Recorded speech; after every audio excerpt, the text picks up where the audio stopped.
Anyway, so a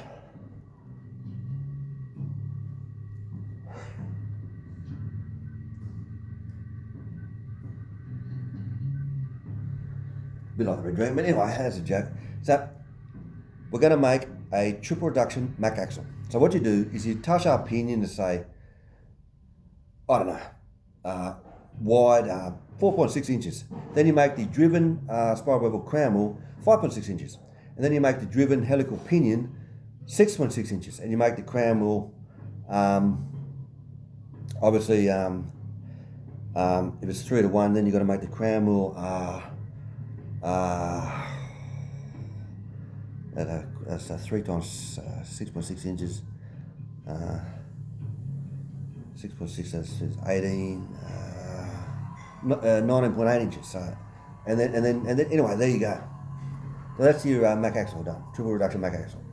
Just redesign the actual Mac axle, the same Mac axle you got, just redesign it. So that's your Mac axle.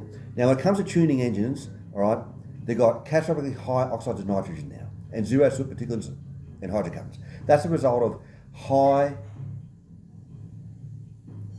injection timing. A lot of injection timing, all right? Too much advance on the injection timing, which creates a clean, lean burn mixture when mixed with the correct amount of fuel. But what it does is it creates catastrophic cylinder temperatures, engine temperature, and oxides of nitrogen. So what you want to do to tune your engine, you want to go every 100 revs from idle to full revs. You want to retard injection timing until it starts to blow a little bit of soot, particulates, and hydrocarbons, and then advance to 2 degrees, and do that all the way from idle revs to full revs, and then she's timed correctly.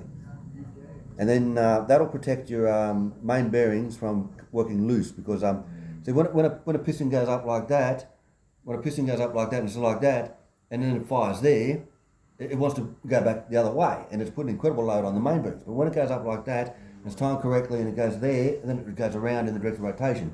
All right. So what it is, Max says they got 27.6 degrees injection advance at 360 revs, which is ridiculous. Because what it is a revolution of the crankshaft is 2 strokes. So half a revolution of the crankshaft is 1 stroke, from top dead center to bottom dead center, all right, which is 180 degrees, or half a revolution of the crankshaft. All right. Now, so 27.6 degrees, we'll just round it up to 30 degrees advance, all right? Just to round it up, so I can work it out in your head. So 3 into 6 goes 6 times. So that's every 6 centimetres, it fires, all right? Before top dead centre. So when the cylinder fires. So now we've got to convert it to 158, we'll say 6 inches, 150,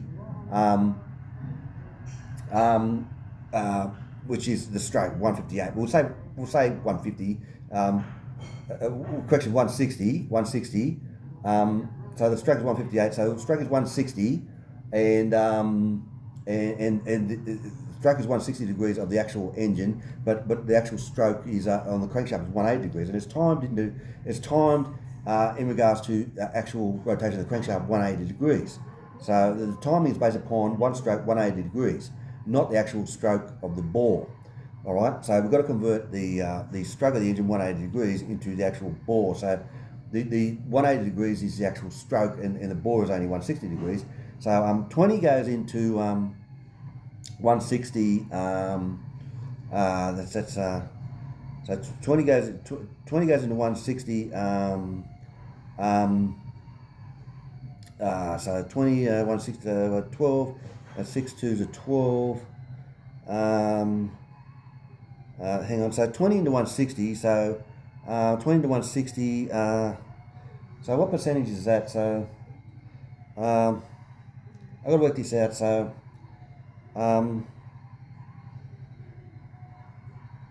So as it is 180, 180 mil or 180 degrees, with 30 degrees injection advance, for example, we'll just round it up.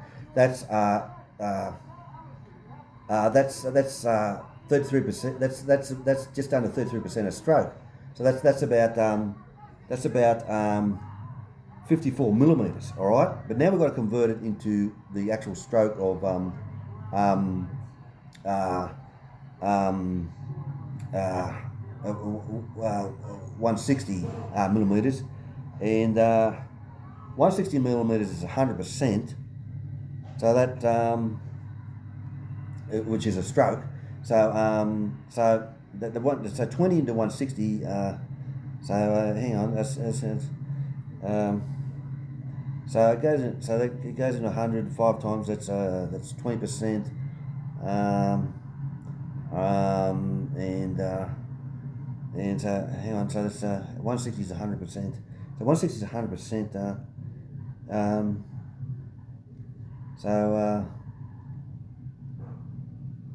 What's this? 160 is 100%. Is that 16 mil?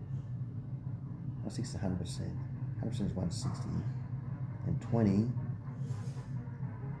goes into 160. 20 goes into 160 8 times. 8 times. 8 times 20. So hang on. So 100%. How many 8 watts is so 8 tens is 80, and 8 tens is 80, and 8 fours are 24. That's 14%. So it's about 13%. So 13 mil. All right. So your stroke of 180 degrees, which is actually 160 mil, is actually your stroke of 180 degrees is 5.4 mil or something, and you've got to take off about 13 mil, 5.4 mil, because the actual stroke is 160 mil. So that's 13 minus 55. That's 42. So you're firing the engine 4.2 centimeters before top dead center, and diesel now is like petrol. It just ignites instantly. It's not like the old diesel where it burns slow and everything. So you got it firing. You got to fire in about 4 centimeters before top dead center. Is what I'm saying, because I ran it up to 30. Anyway,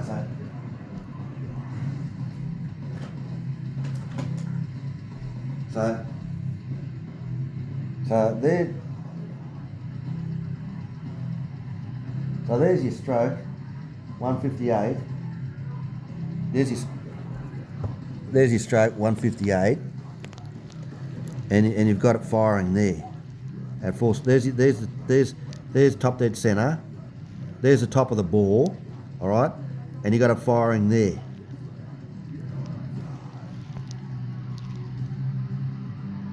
All right, and there's your stroke, 158 mil.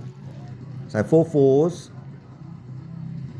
So 4 fours are 3 fours are 12.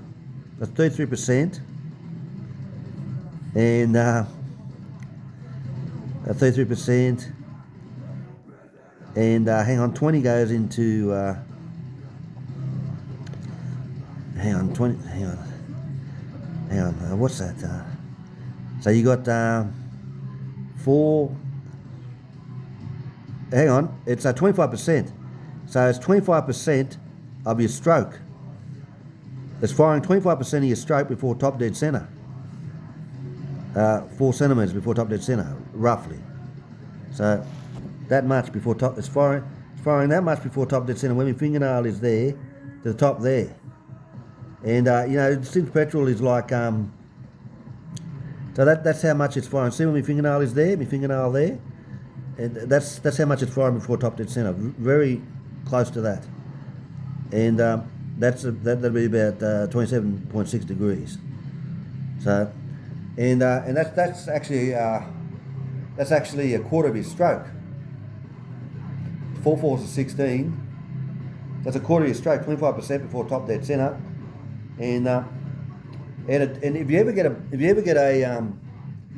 bicycle pump, you put your finger over the end and you pump it slow. There's not much heat, but you pump it quicker and there's a lot of heat.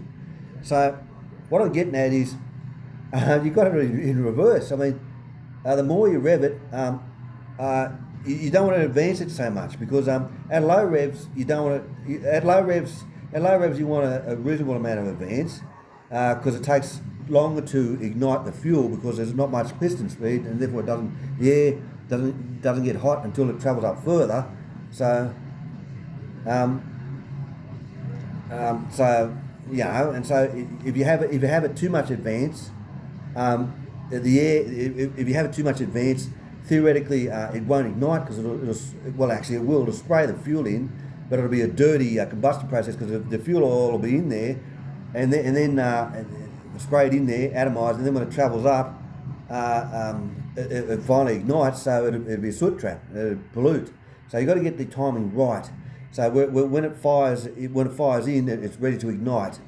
And the more fuel you give it, you need a little bit extra advance, but not too much. And the more air you give it, the more you lean the mixture out with the same amount of fuel, and you want to retard it. Correction, you want to retard it, yeah. So you want to tune it from idle every 100 revs to full revs. And what you do to tune it is all you do is you have your standard calibration in your engine from idle to full revs that you want, and with your standard timing, which produces high oxides of nitrogen due to high combustion temperatures due to too much injection advance, and zero soot particulates and hydrocarbons. And what you want to do is you want to retard the injection time until it starts to produce a tiny bit of soot particulates and hydrocarbons, and then you want to re-advance it maybe 2 degrees. And keep doing that from idle to full revs, and then you get a perfect tune on the engine. Because if you've got too much advance, when it was travelling up like that, it's at an angle like that, if you've got too much advance, it wants to push it backwards against itself, and it puts incredible load on the main bearings and makes them work loose. So when it goes up, you've got the correct time, and it goes like that over centre, and then it goes down, and it works good. And you pick up more power, and you'll be able to tune it for more power, and you also, the engine will run cooler. So there you go. Let me have some.